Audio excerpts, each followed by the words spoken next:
Okay, it's top of the hour. Welcome to this special webinar with Kinetic IT, Dragos and MySecurity Marketplace. My name's Chris Cubbage. I'm the editor with MySecurity Media. Resilient infrastructure, secure future, cyber strategies for critical infrastructure.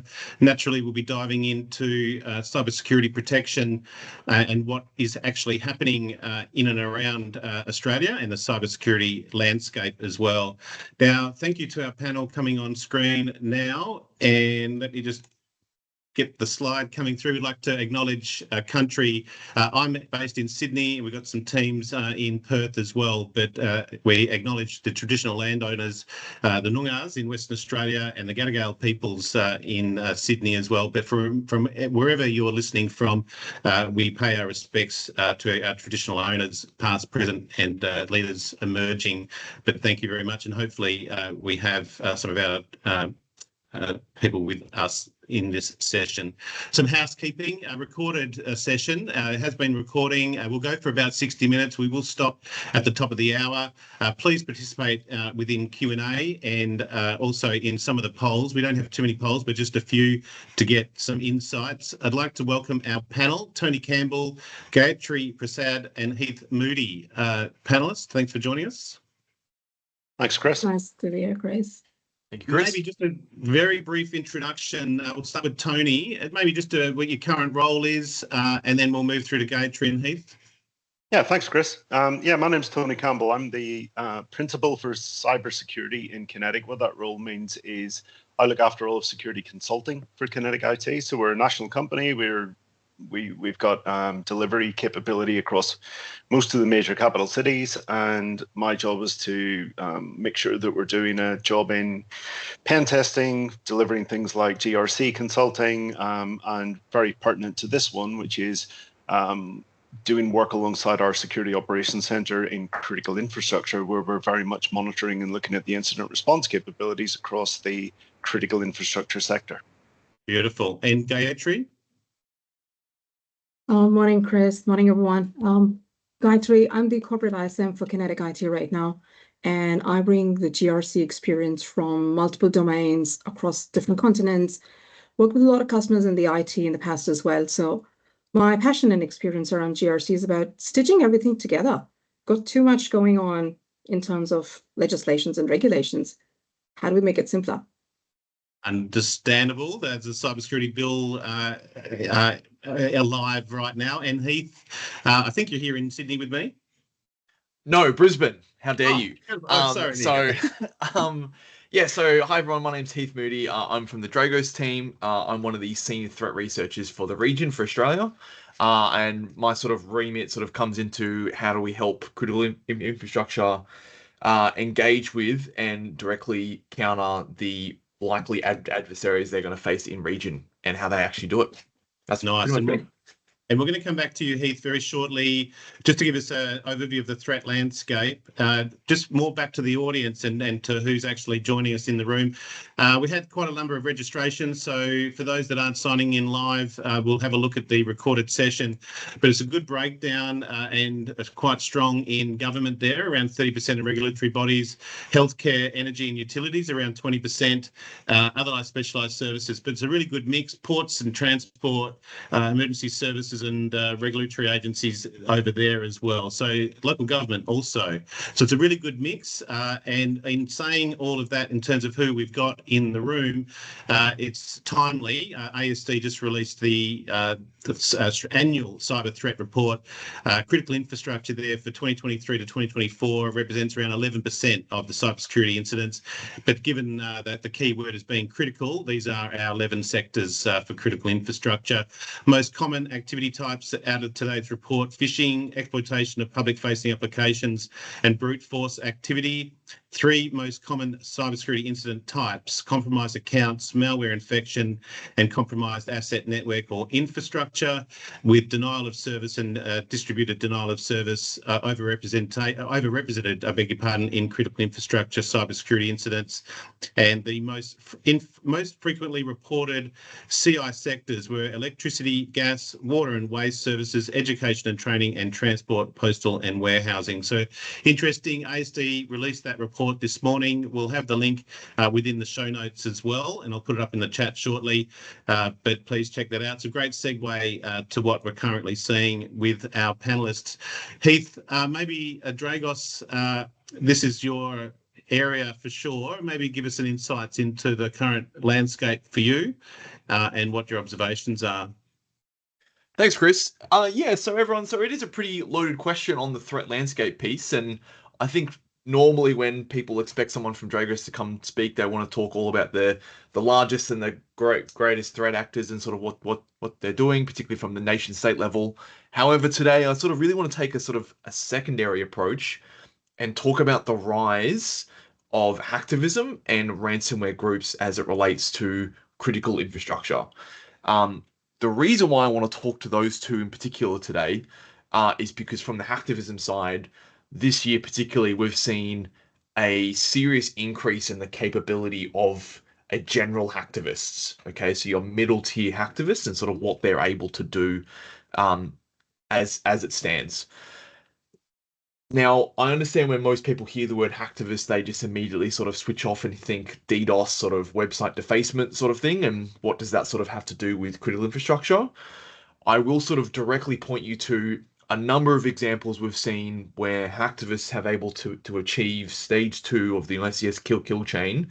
So that's actually going into level 0 and level 1 on the Purdue model against ICS equipment across the US, the EU, and in some parts reported for Australia. So this threat is real from them, and this isn't just one group, okay? We're, from a Dragos side, we're actively tracking a number of hacktivists within this space. All of them largely related to, particularly more from the successful side, largely coming off of the geopolitical landscape from the Russia-Ukrainian war and the Israel Hamas and Iran war. The reason why that has great significance here is because those ICS attacks that I mentioned, the hacktivist groups directly claimed and attributed their attacks to supporting those war efforts.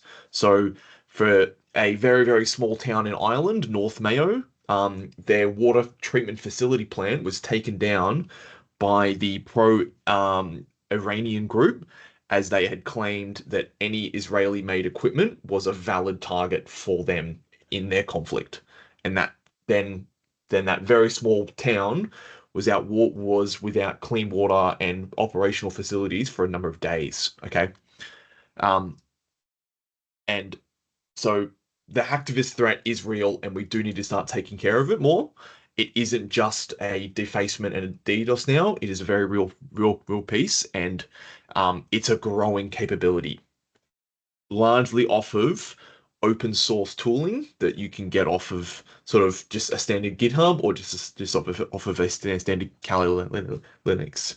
The capability jump you're able to do from that space now is quite large, and we as defenders need to be able to deal with it adequately.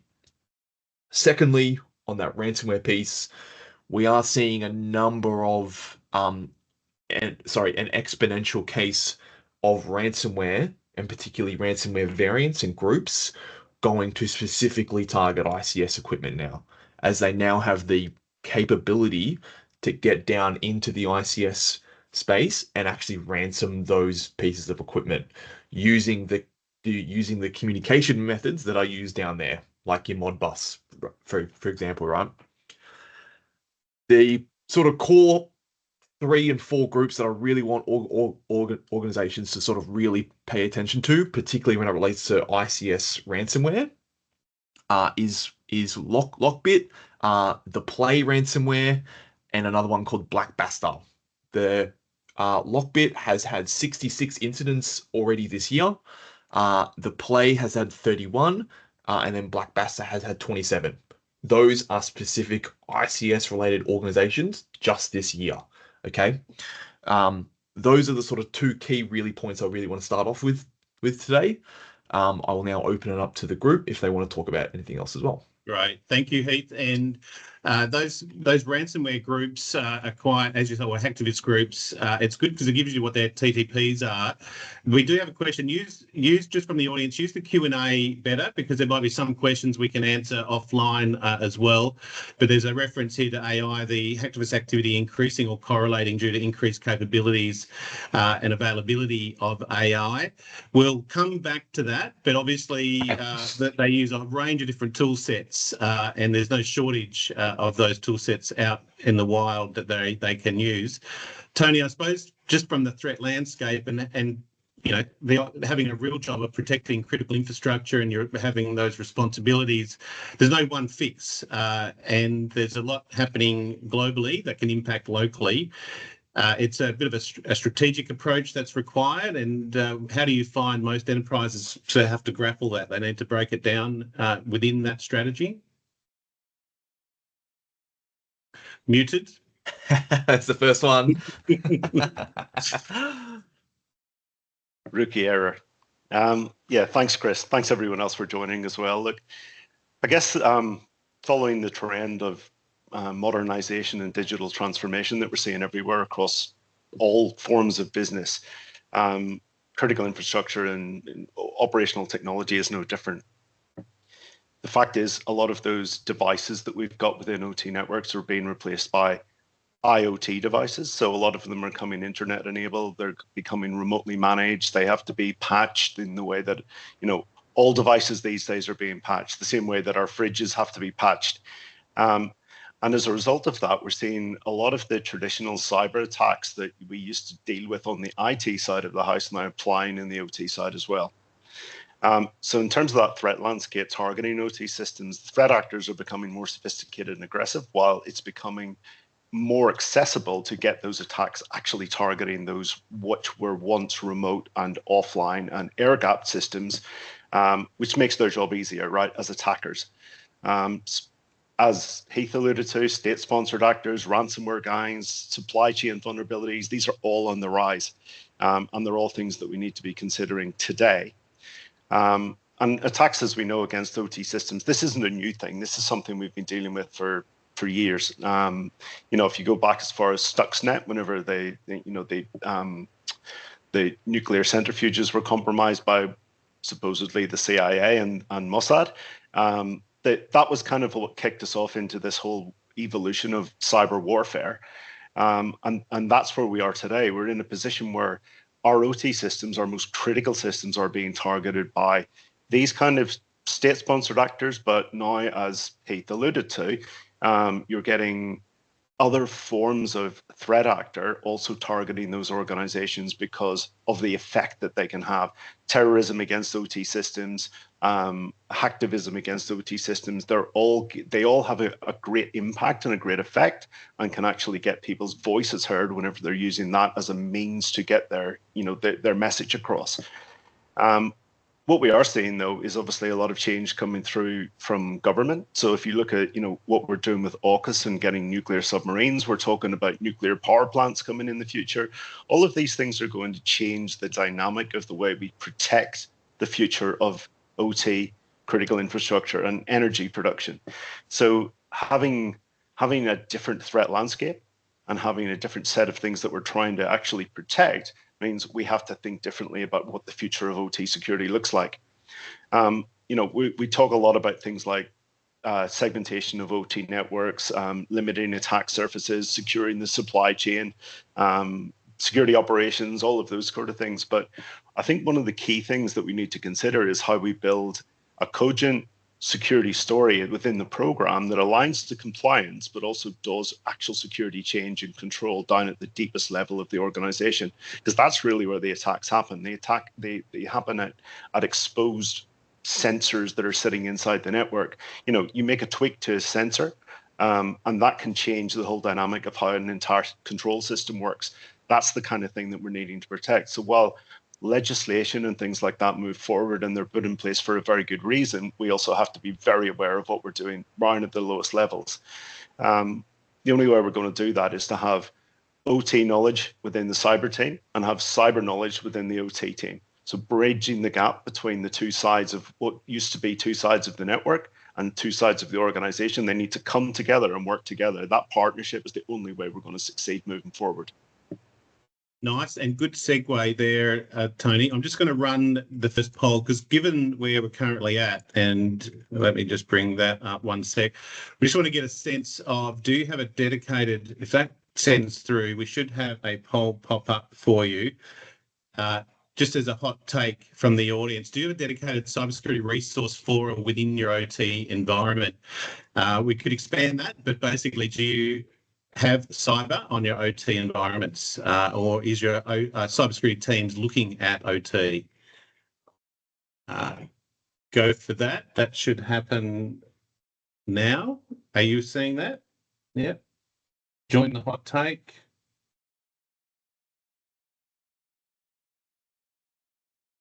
And I'll just give it 30 seconds. Is it working?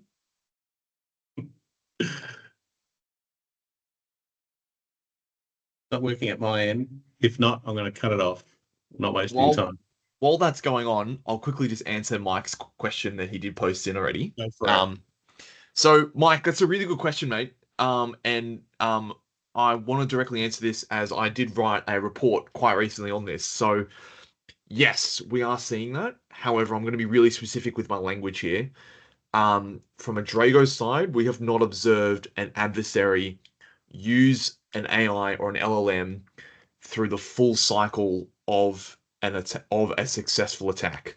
What we have observed them doing is using LLMs for reconnaissance and successful capability development and also research. Okay, so very specific pieces there.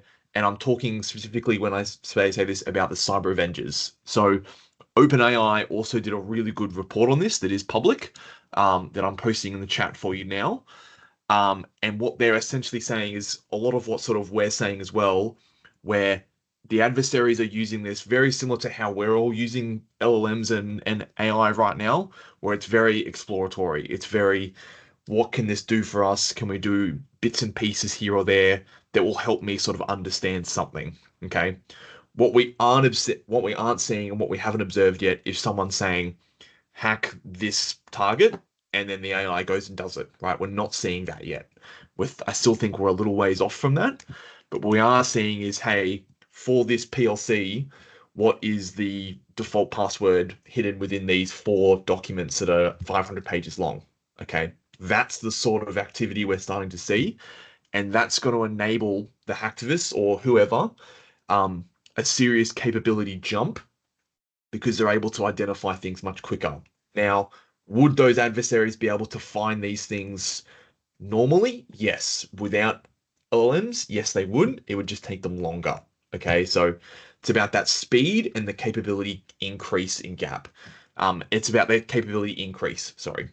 I hope that does answer your question there, Mike. Please jump in if it hasn't. Nice, and it does come back to sort of the fundamentals, Gayatri, GRC, people, process and technology within the organisation. I'm definitely hearing more on the importance of GRC, particularly in the Australian environment and around the legislative frameworks for compliance. You don't want compliance-driven security, but there is a risk there that compliance now has. Absolutely, it does. And see, security is a moving goalpost, especially with all the conversions with IT, OT, IoT, everything coming together. It's becoming more difficult. And like Heath said, the AI is a productivity boost for us as well as the malicious actors. So while we're busy enhancing our capabilities using the AI to monitor our networks better and secure them better, there's always the other side of the classroom as well, trying to see how can they use to break it. And that means we have to be on our toes much more. And see, the way I kind of had this realization, I think yesterday, that GRC is very similar to the SIEM that we deploy in our infrastructure. GRC is the SIEM for decision makers and policymakers, right? That's the way we have to view it. It gives you an overall picture of what compliance are you looking at that you need to abide by? What frameworks have you got in the picture that you need to absolutely consider? And then what are your critical assets? Because the definition of assets itself has expanded so much. When we merge these two networks together, it becomes difficult. So For example, let's say SOCI, every critical infrastructure entity in Australia needs to work according to the SOCI regulations. Great. But then as you go through and read the SOCI, it in turn mentions ISO 27001. It mentions Essential 8, and it also talks about the critical infrastructure network. And it also talks about your AES-CSF. So for an organization, it can become a bit overwhelming. But then that's where your configuration for a GRC strategy comes in. You pick the bits out of each one because it's not the one size fitting all. And that's the investment our teams need to look at. Tony, I imagine that there's an alignment there as you identify what those, not so much the gaps, but those compliance requirements. You need to focus on what's most important for each of the organisations. They're all different, as we saw from the audience profile. They all have different priorities, but then trying to find what those crossovers are, because again, not compliance-driven security, but if you can achieve compliance and improve your security posture, you focused your resources on the best output. Yeah, precisely. I mean, if you think about a lot of these things like standards, the implementation of any standard requires you to customize it and tailor it directly to how your organization functions, the shape of it, where the systems are, where the processes are. So, I think aligning to something like ISO 27001 has its purpose and allows you to certainly gain a certification to show that you're doing well in security, but it doesn't at all mean that you're going to be secure when it comes down to looking at the industrial control systems on the OT side of the network. Similarly, we talk about the Essential 8 as being, mandatory, and we have to get to that stage for a lot of government organizations. Even if you get to Essential 8, maturity level 3 across your entire business, your industrial control systems are not going to be protected by that. So you need to consider what Essential 8 is actually doing for you and how that is going to play into your overall threat profile, and how you deploy security controls into those environments where, it is important. NIST have got their own standards around that. Cisco have released standards around that of how we do, we actually do security within control systems. But a lot of it comes down to the principles that we have within our GRC practices, things like building business continuity and building resilience into those environments, but then doing it in the nuanced way that you have to do it and understanding what that means in an OT and control environment. Confidentiality might not be the thing that we're concerned about in that OT environment. It's availability, or it could be integrity. It could be, the integrity of the control data that makes something run. If we change that could have an adverse effect against that system. So the focus might shift slightly about what what the controls even, I guess, are aligned to within the IT environment, in how we translate that into that OT environment. Where does simulations play a role here? I think if you're looking at the end result, and I don't trust our poll framework that we're using in terms of who Polly is on our polls. I'm not going to run any more polls, but we were going to run one on the importance of cybersecurity to the organisation. So what's the motivation for the organisation, particularly if it's critical infrastructure? It might be the operating licence or that assurance of services. The other one is impact on reputation, as well as safety of systems and people. Running exercises is a new national approach under the cybersecurity strategy as well.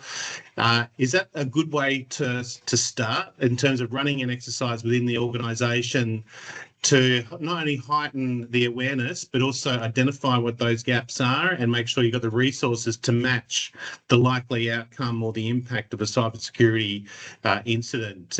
Just general observations on where organisations are in their exercise and simulation training. Maybe Gayatri, are you seeing that at a client level? Yes, it is. It's very significant, Chris, because it is a simulation which is preparing you for the worst case scenario.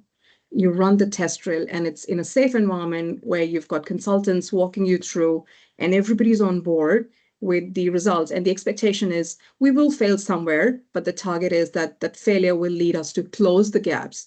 Because if we don't fix them, that's the one entry any malicious actor requires to get in. And the sooner we do these simulations, the more frequently we do that, we make them as a muscle memory for our experts, for our SMEs. And because security is not one team, it's everyone, especially when you talk about the critical infrastructure, the physical teams on the site have much more significant role to play, as well as the remote teams, because the convergence allows an access both ways. So the more simulation you do, the more organized everyone is together, and there's less chances of the dropping a ball somewhere. And Heath, the insights that you've got into these attacks and what the groups are actually doing, I think again would feed into that simulated exercise, right? So you say basically this is Yes. healthcare sector, what's the previous attacks and what's the attack methodologies, apply that to our own organisation, but they can be quite granular in terms of the detail that they apply within these exercises, right? Yes, yeah, absolutely. So I was able to help assist a number of organizations as AEMO went through some really, really good scenarios based off of Volt Typhoon as it relates to those organizations. And all the ones I observed, the individual teams did relatively pretty well with it. However, it was really the coming together, like what was just said, that actual comms piece throughout the whole piece was quite lacking across the board. And particularly, as we again spoke about, getting the information that is required down to the actual individual asset owners around what they need to do in a timely and an effective and a clear manner that's actual English, that isn't just cyber goop, right?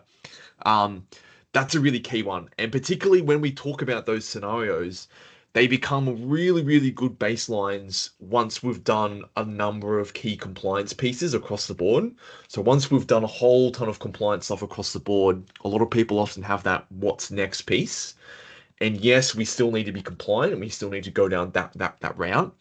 But having accurate and detailed scenarios, in my view, is the best place to go next, as it's directly tailoring then your defenses to what the adversaries are actually doing that would have the capability and intent and the opportunity to target your organization. It's a good point. You don't want to be running an exercise and that being completely unprepared, because then you have a set result. You better obviously have some planning and strategy, and obviously some buy-in from executives and the board level. Tony, how do you sort of set this up? Before you run an exercise, you want to have some controls in place so that you are actually testing this appropriately, right? Yeah, definitely. Look, the important thing about planning any type of tabletop exercise is to think about the audience, but also think about the maturity of the organization. You need to start by, have they done one of these before? If you've never done one before, then you want to consider end to end who needs to be involved. Don't try and boil the ocean. Don't try and do one that's got like a deep technical test sitting alongside one where you're expected to do an OAIC report because of a breach, a privacy breach, at the same time as trying to deal with journalists and newspapers looking for, feedback from the CEO. You're trying to coordinate too much, and it'll just fall on its face. I think the most practical advice is start with something that looks at business continuity and build out from there. So if your most critical systems fall over, what are you going to do about it? Have the directives coming at an executive level rather than having them have technical people making those decisions, because I think at that point you're talking about how the organization functions at a high level. Then you can drop down into the most important stuff in a further subsequent exercise where you actually look at the technical stuff. Does that make sense? It does. It does come back to critical skill sets as well, though, within this particular area. Open it to all three of you, but yeah, just what are some of the critical skill sets here within the OT environment that's a little bit different from the IT environment in that cybersecurity context?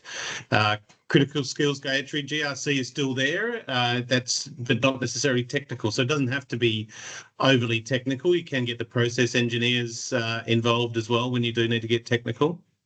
We do that, and you'll see that this is absolutely industry agnostic. It's framework agnostic when the GRC comes to a certain extent when handling such situations. You really need someone who will not run around like a headless chicken, because the governance, the organizational layers and hierarchy that work during a critical infrastructure is very separate than what you would do in a BAU. So you need someone who can keep their calm, who can actually follow instructions through, follow the process through, and make some decisions. So what we've noticed is people who have exposure as a prior role in frontline responders, they do really great. They've handled previous situations. So They could be people who worked as paramedics. They could be people who worked in emergency services. They could be veterans, because having handled those stress in their other job lets them look at the situation in a little disconnected manner, because as a technical expert, you're more concerned about your asset and everything. You still need someone to stitch it all together, and that's critical. Okay, I'm going to give it one more time. If I send this now, let's send now, and I'm not going to even close it now. Manual, save. No, it's not going to work. I'm going to work this out. Hang on. I'll share. Do you have, no, wrong one. Importance of priority for cybersecurity in the organisation. Let's see if that works. If not, this is the last chance. This is, here we go. Does that It work? looks good. It looks good, mate. It looks good. Yeah, That it looks one's good. working. Okay, go Yeah, it for looks it, ladies and gents. And the importance priority of cybersecurity, operating license, operational assurance, impact of breach, or safety systems. Let's see if we can come out of that. I'm going to put it down as operating license for me, because I'll be I won't be operating if I can't handle a simple poll. And Chris, we've got a question on the poll about the role that frontline employees play in a GRC initiative. Go for it. The employees are our frontline safety. So the most important thing every employee is required to do is understand what your business does and what are the acceptable uses for your organization. We handle assets every day, each one of us does, and any single device, any endpoint can become the entry. All you need is one compromised asset and get in. So as long as our employees understand the rules of safety for your organization, the employees understand the confidentiality, integrity, and availability impact they could generate, they would be a very strong security layer for us. Very good. And I think the outcome there is safety of systems and public. That's probably the best answer we wanted. I think it fits back to what we had in terms of our audience profile as well, public safety and public and people safety. Skill sets within the team, back into, say, the SOC and those kind of monitoring areas here, because maybe Tony, what you're seeing, or potentially Heath as also, in terms of the Security Operations Centre versus the normal Operations Centre for critical infrastructure, how aligned those two come? What are you seeing within the sort of bringing the teams together and mixing and matching the monitoring, the sort of that visibility? Do you want to go first, Heath? I'll touch on it briefly, but then I'll throw it to yourself, mate. So Yeah, I okay. think from a lot of the stuff that I see, and it's really evident on the poll, the operations teams that I see, really safety and the actual asset integrity is the absolute core. Security is like the fifth thing they've got to worry about. Okay, we've got to actually defend against the people, right? And particularly when it comes to some of the control rooms that we have across Australia, where it's, hey, we need to make a decision on this within the next 5 seconds. Okay, those are where it's like, oh, you then can't also have in the loop there, what is the cybersecurity piece of this? Cybersecurity needs to be the enabler for those guys. That would be sort of my only piece. Tony? Yeah, I think the way we've done traditional OT cybersecurity for such a long time needs to remain as it is, because the engineers that manage those systems are the people who understand the importance of those systems and understand how they work at the lowest level. They're also keeping up to date as things change. So as these systems become more internet enabled, those engineers are the people who actually really understand that stuff. The IT side of the house, we've got security operations, we've got our cyber people. What we need to do, though, is join them together. So it's that join that is still not functioning and nearly anywhere, as far as I can see. We have, solutions like what Dragos provide are fantastic, and they help us see and surface all of these threats as they appear within the environment. They help us gain an insight into what the assets are and things like that. And you can integrate those with your security operations centers so that you've got that visibility across the whole environment. But if you've got somebody who is trained on looking at IT threats, they're still not going to understand what they're seeing coming out of the Dragos tool, right? So What we need is a way to bridge that gap between the two environments and have one conjoined whole of business monitoring solution. And that is only going to come with training. It's going to come with the acceptance on the IT side that they don't know everything, and the acceptance on the OT side that they don't know everything. And there's a role that sits in the middle that bridges that gap. And it could be 1, it could be 2, it could be 10 people, depending on the size of the organization. But there is a place for that sits in the middle that orchestrates that connectivity tissue between the two sides of the organization. This question might relate. What criteria should a company use to qualify their asset critical risk rating under SOCI? How do they start to qualify those risks? And I take it's easy when you do have visibility because you can see it and start to measure it. But is there a particular approach that you might have? Gayatri, did you have any answers on that one? Yes, so the SOCI Act lists out some key asset categories that each of the business industries should be looking at. So if you're in the communications, all your broadcasting devices are critical assets. If you are in healthcare, you'd have different subsets. So all the equipment in the hospital would become critical. But you also have to remember that the definition of the assets to be covered in the SOCI has just changed. So there's an amendment to the SOCI Act that's in progress right now. And what it says is it's not just the actual assets of the OT assets that are critical, it's also the underlying assets that support your OT infrastructure, which are critical now. So the definitions will broaden. And it's important to go back to the reference guide from SOCI for your respective business and understand in each industry, what is the bare minimum mandate? Because that mandate will then require you to have that critical incident management risk plan also in place that your organization will have to report against. So start with the guidelines, do your risk plan accordingly. Yeah, that's a really good answer, Gayatri. I was just going to say that, that comes back to how we identify those systems of national significance, as they're known. It's a risk-based process that we have to go through. What is the impact of compromise of one of those? You're going to identify then what the cost of a breach or the cost of downtime or the cost of loss of integrity of the information that goes through that system or the system itself. And that gives you an idea of how much you need to protect it. If that small valve in your water treatment plant or that transformer in your electric supply system is going to be the most important thing in your entire grid, for example, then you're prioritizing that at the top of the list. You're putting more monitoring around it, you're putting more controls around it, and you're making sure that it is patched and it's up to date and all of those sort of things. So it kind of that risk-based approach drives everything that you do within your security program to protect all your assets. Some of them will be critical, some of them are supporting, but they're all important to one extent or another. Gayatri, maybe into the enterprise risk management criteria as well.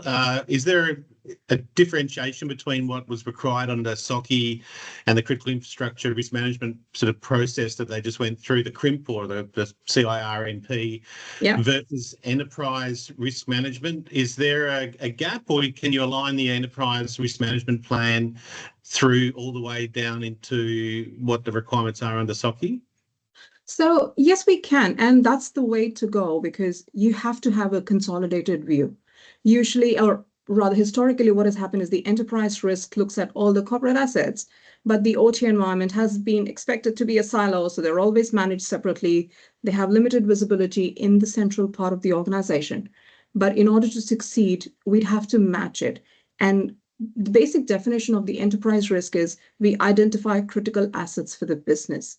And that critical asset extends from our enterprise network into the OT network as well. What the SOCI Act does for you is it tells you you cannot avoid these.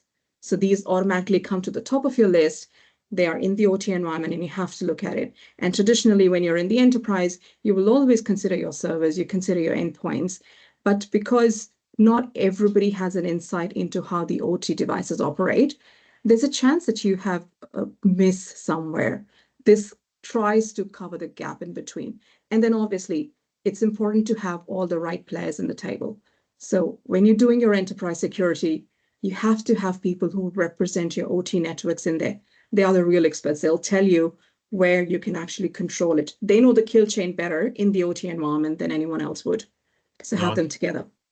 Well, hopefully that answered your question for Adam there. Now, last poll in terms of common pain points, and we have this area that should work if all going well. That maybe, yes, your common pain points here. And you've got a drop down there. So people orientated, process orientated, or technology orientated is an interesting one. And then we will finish off with focusing on what is the most common one there. Tech orientated for me today on running polls on Teams. People orientated. So this might be a good one. The swapping over between tech. Let's focus on, there's some interest there in skills, workforce, even stress here. I won't say running a Teams webinar is too stressful, but what are you currently seeing? Is there any shortfalls, Gayatri, in GRC? How are you finding the skill sets and demands for GRC at the moment? Because I imagine I've heard some CISOs talking about it was a 2 to 3 year process in relation to responding to SOCI for a large enterprise. The skill sets, any challenges within workforce? It is. It is because, again, it goes back to the same challenge. We've operated the environments on enterprise and OT in silos. And the GRC, in definition, has to allow you a single view.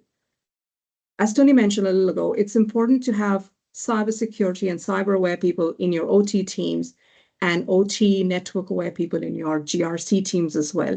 And that does take time. It's an upskilling activity which has to be very conscious. And then, throw in the mix of all the legal requirements, all the regulatory revisions. So you also need somebody who is well-versed in legalese to help you interpret all of that. So the skill set actually gets a bit difficult. And if you're expecting one single person to be able to do all this for you, it'd be a unicorn that we're looking for. So instead, you have a team with experts from across the table, across the skill sets that you need. And that's much more effective and much more relevant now, while we actually wait for a person who can actually pick it all up together. And then you have to remember that person would be a very niche skilled entity, a lot in demand, and retaining those employees then with that skill set and that experience becomes another challenge. So have a backup plan, get the experts together. And there was a bit of response there to the technology, changing environment and the like. Heath, Tony, well, maybe to Heath in terms of skill sets within the monitoring aspect and the critical infrastructure, sort of threat intel aspect. I take it from an analyst viewpoint. Is there a shortage, or do you find there's an impact on stress levels for them, given the amount of intel coming through? So I think the bit where we really have a proper skills gap is the Australian intelligence community is quite small, and the knowledge that comes out of there often sadly leaves Australia because there isn't enough either roles, or they can get paid way more in the US and the UK. So we often have quite a large gap from that perspective, from an actual intelligence background with the knowledge there.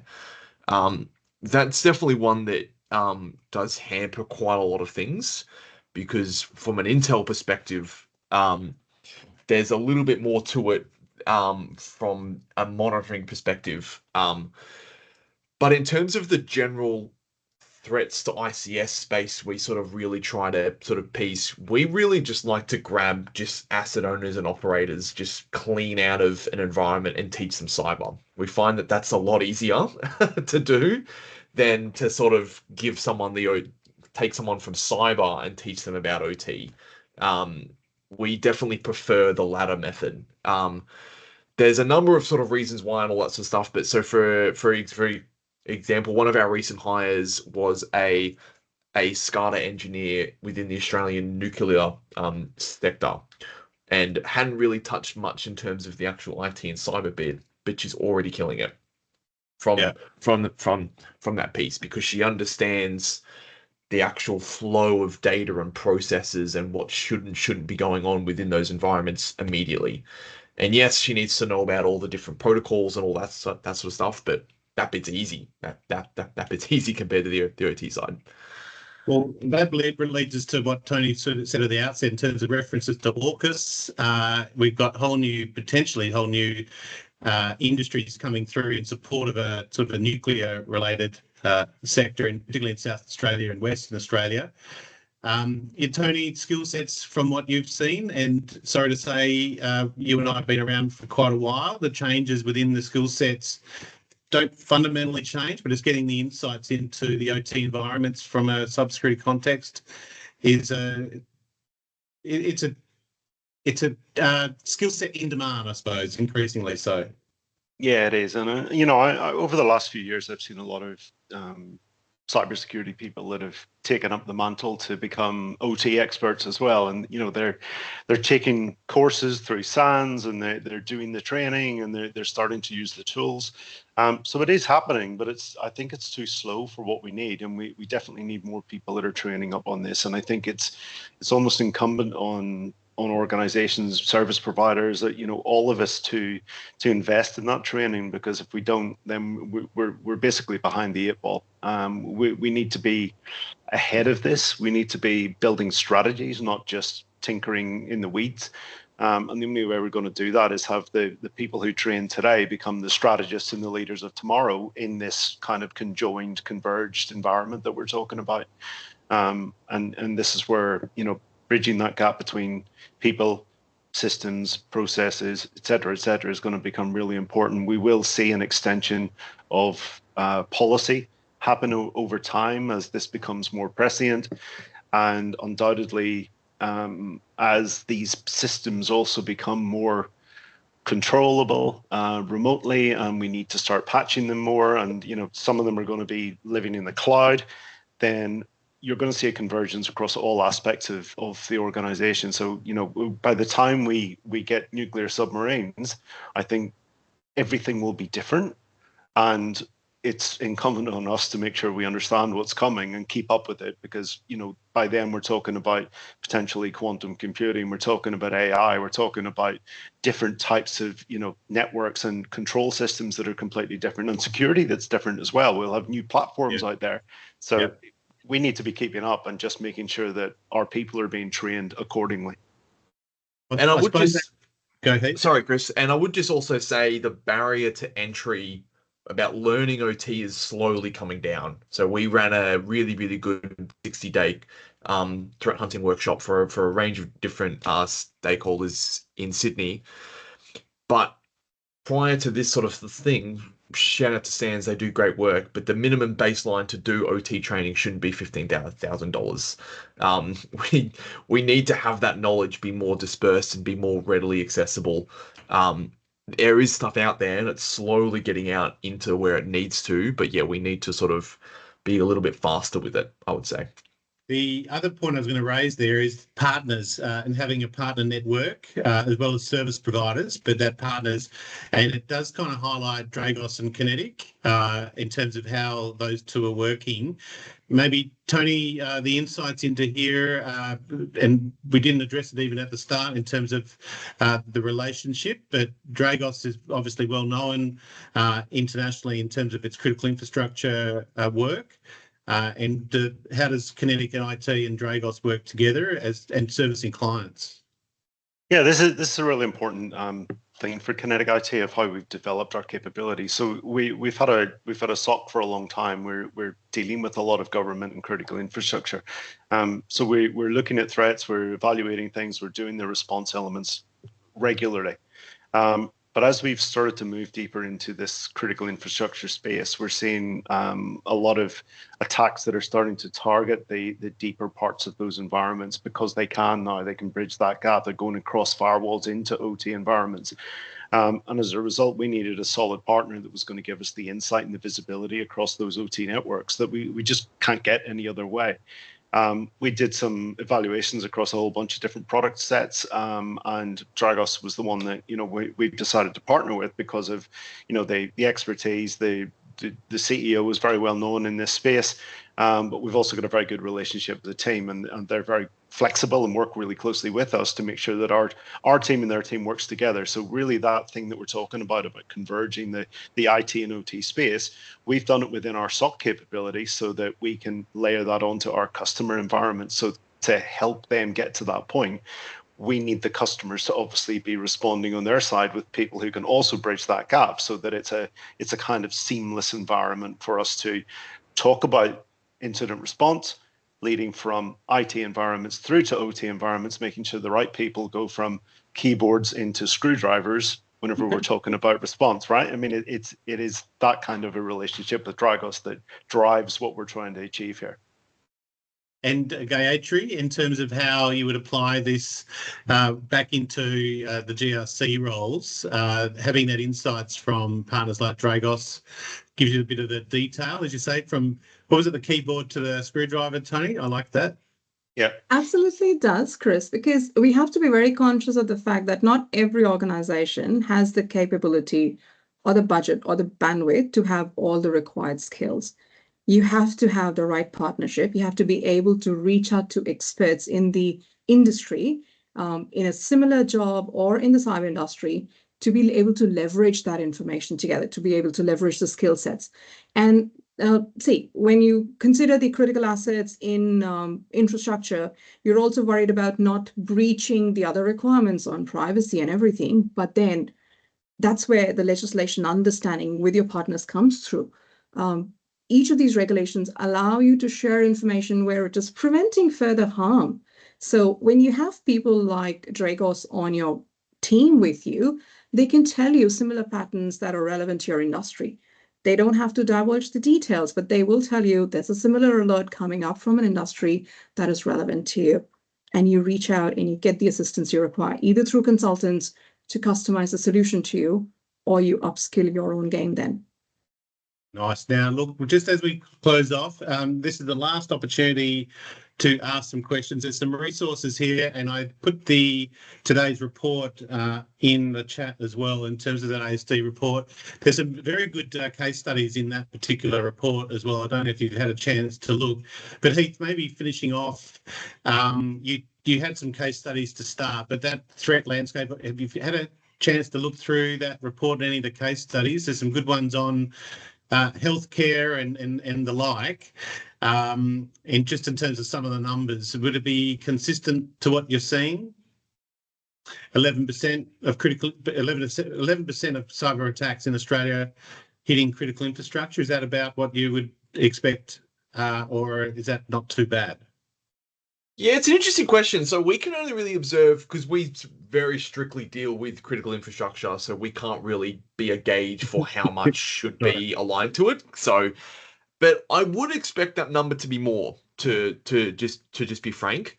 I think that number does get sort of weighed down by smaller mum and dad shops sort of being responded to. And I think the piece there that's sort of the really one that I'd really like to understand, and I haven't been able to find it yet in the report, is of those 11% or of the organisations that were compromised, what was the impact to the larger Australian economy and people, right? Yeah. I think we all remember at the start of this year, there was quite a large piece that happened to some port infrastructure. And that was basically World War III had ended and we were at the end of it. And there was immediate panic for about a week, right? The 11%, while yes, it's a small number, the impact that 11% can have on everyone else is absolutely massive.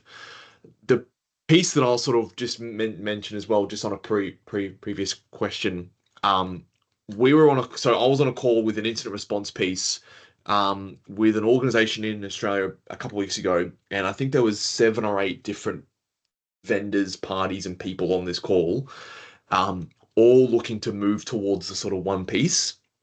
And in terms of why we do it and why we try to partner with guys like Kinetic, is because we can't be the only people saying the things that we want to see people move towards, right? We really have to do this as a collective. It can't just be the one person in the corner saying we need to do this. If we all do it together and we all move together, we'll get much, much better change and much better, reception to the things we're trying to get people to do. Cybersecurity in OT is not impossible. It can be done. We had a really, really good case study this year of a small to medium electric utility defeating and keeping out a team player on a Chinese-based adversary from their network for 11 months, okay? By just doing good governance and good fundamentals, being able to understand the threat and pivot on it, and then be able to communicate. That's it. They didn't have the biggest budgets. They didn't have all this. A small to medium electric utility. It can be done. Cybersecurity is a team sport, and that's where we all sort of fail on it. It can be done. It can be done. And I think it also comes back to understanding the business that you're in as well. So what those critical aspects are. Look, we've only got 5 minutes to go. Maybe some closing comments, and just from, I'll keep this up. I just want to at least thank the panel. Thank you very much, Gayatri, Prasad, there in Perth with Tony Campbell. Gayatri, maybe a closing comment, even on the back of the ASD report today. What's your sort of key message for the audience, understanding the profile that we had? How can they sort of reach out to you? So Chris, once again, thank you for having us here, and it was good to be able to share the stage, share the expertise. And what I would suggest is that one size does not fit all. While we're talking the critical infrastructure and we all work towards complying to the SOCI, it has to get customized. We have to be able to understand how the business operates, how your teams are structured, where your position, where your assets are. And it would be good to have a discussion further on. Reach us. We've got the Dragos partnership, which helps us to bring the technical aspects as well. And unless we understand everything, carrying a solution for someone else doesn't always give you the right answer. And that's where a lot of teams feel that security becomes counterproductive for them. That's not the idea. We're not getting a certification. You can take a certification to the market, but it doesn't give you the peace of mind. And you've seen a lot of jokes where the size of the people who lose their sleep the first, it is because they're still not confident that the assets are secure. A good team helps you make that happen. And Tony, finishing off, I think with that example Heath provided, where cybersecurity in OT can be done, and it can be done well, but it doesn't come without planning and the appropriate strategy, right? You need to do that first before you can really face a skilled adversary. Yeah, undoubtedly, Chris. Look, the key takeaway from all of this for me is that, cybersecurity isn't something that you do in a silo. It has to be integrated with the whole business. The reason why we do security is to protect the business functions so they actually can continue working. We need to train people. People need to be working together. So those two sides of the organization really need to be collaborating. Compliance has its place. We do compliance so that we can drive better security into the environments. So think about both. Don't just think about ticking the boxes. Think about actually implementing good security controls, and then getting that visibility across the whole environment, not just looking at OT in isolation, but how do you compare that to what's going on in IT, and then bridge that gap with skills and visibility and systems across it that allow you to keep an eye on everything. Nice. Well, look, that's it for us at the top of the hour.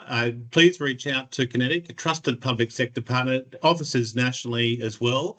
As I mentioned or alluded to, Tony and I have known each other for a long time and been aware of worked with the Kinetic team for many years over time, and same with Dragos. In fact, we've had Robert Lee on, even with Malcolm Turnbull, one of the key investors in Dragos, there on the important work that you guys do as well. And Gayatri, Prasad, also thank you very much for your insights today. That's it from us. Thank you very much for joining us. This recording will be available to you, particularly for those that have registered and were able to make the live session. Thank you for participating in the polls. They all went flawlessly, no doubt, except for the first one. But thank you very much for attending, and enjoy the rest of your day. We'll close off this session. Thank you very much, speakers. Thanks, everyone. Thank you, everyone. Thanks, Chris. Bye. Thanks, everyone.